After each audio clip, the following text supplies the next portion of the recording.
আসসালামু আলাইকুম। আপনাদের মাঝে নিয়ে আসলাম একটি কাঠের বাটি। তো কাঠের বাটি কিরকম হয়, অনেকে বলছিল যে ভাই কাঠের বাটিগুলো কিরকম হয় একটু দেখায়েন। তো এই কাঠের বাটিটার একটা জয়েন আছে, এই কাঠের বাটিটার একটা জয়েন আছে, এটা ফিঙ্গার জয়েন দেওয়া, তারপরও এই জয়েন ছাড়ে না।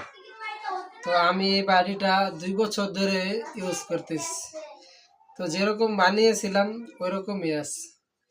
তো আপনি জয়েন যে ছাড়ে না, কিভাবে বুঝবেন যে জয়েন এটা ছাড়ে নাই বা পানি পড়ে কিনা? পানি ডাললে বোঝা যাবে যে এটার মধ্যে যে জয়েনটা কিরকম হয়েছে।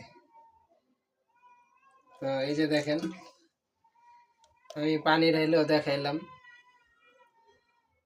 এটার জয়েন ছাড়ে না।